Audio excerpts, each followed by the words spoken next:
Step 3 of our hypothesis test is our test statistic. This is where we gather all of our evidence. In order to calculate our evidence, though, we need a couple things. First of all, we need to know how much variation do we expect. That is, sure, this sample gives us this value, but what about other samples? How spread out are our samples actually going to be? In order to find that, we need to go ahead and calculate an estimate for our standard deviation. And as we learned in confidence intervals, our estimate of standard deviation is SE, or standard error. Now, I want to remind you that in confidence intervals, the formula for SE was p hat, 1 minus p hat, all over n.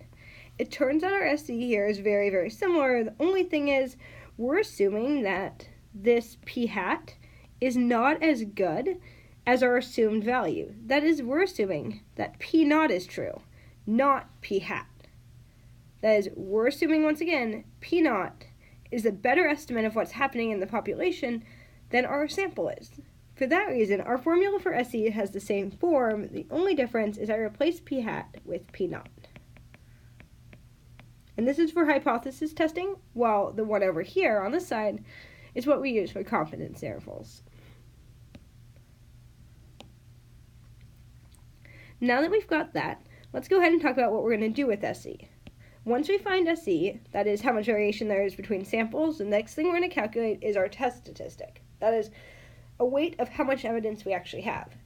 The way we weigh that evidence is we go ahead and we calculate our z-score. Remember, z calculates how many standard deviations away from expected we are. We always calculate z by taking our observed minus our expected and dividing by some estimate of our standard deviation. And sometimes we have the actual standard deviation, so we plug that in instead. In this case, my observed is the proportion that actually happened in my sample, which is p hat. My expected value is p naught, that's what I'm assuming is true, and my estimated standard deviation is SE. So this will be the formula we use when we go about calculating our test statistic. Let's go ahead and look at an example now. Go ahead and pause the video for a second and read through the example again. This is the example we worked on when we were exploring step 1 in a previous video. I have step 1 down here with p hat, n, and p naught, but we need to go ahead and fill in step 2, that is, write our hypothesis for it. So moving this up just a little bit here, so we have plenty of room. Step 2, our hypothesis, always has two forms. It was h naught, our assumed value, and HA, what we're trying to prove. H naught is always P equals. In this case, we're assuming that, in fact, the film had exactly the same rate of cancer as the public. That's what we'd be expecting to happen. So P equals 0.136. HA is what we're trying to actually prove. So I'll have P in 0.136 there. Notice again that this value right here and this value right there are actually coming from P naught. To figure out what I want to put in between those two, I look at what I'm actually trying to prove.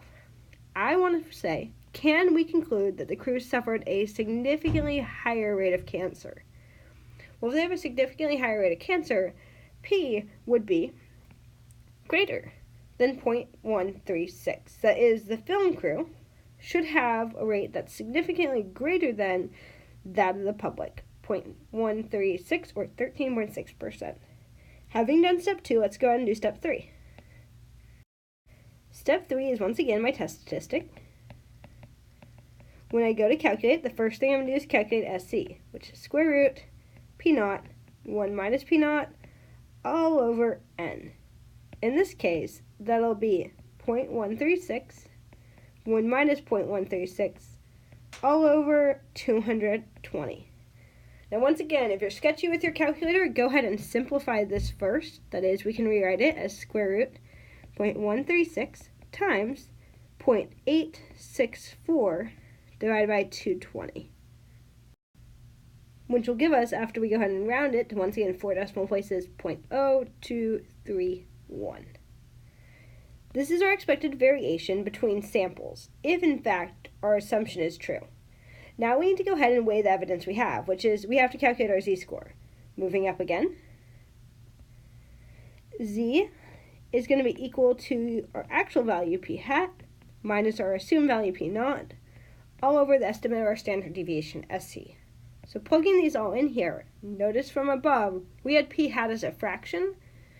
If I go ahead and take 46 divided by 220, I'll find out that p hat is right around 0.2091, minus p naught, which is 0.136, divided by our SE, which is 0.02231.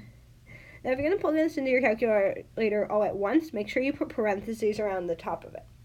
My recommendation is to simplify it first. So if I simplify this, I'm going to get 0.0731 on the top, divided by 0.0231, which will give me 3.16.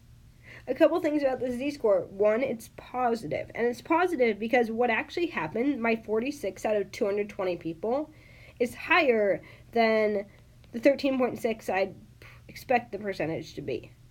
That is, I'm getting a positive z-score because my actual value here is above my expected value. The other thing to notice here is that a z-score of 3.16 means we're 3.16 standard deviations above our expected value. If you remember the whole 1, 2, 3 standard deviation thing from before, being 3 standard deviations above our expected value is really far off. So that is, we have a lot of evidence here to say that maybe our assumption is actually not correct. Once again, this is our example of the third step of hypothesis test, our test statistic, which for a single proportion hypothesis test means we'll calculate SE and we'll calculate Z.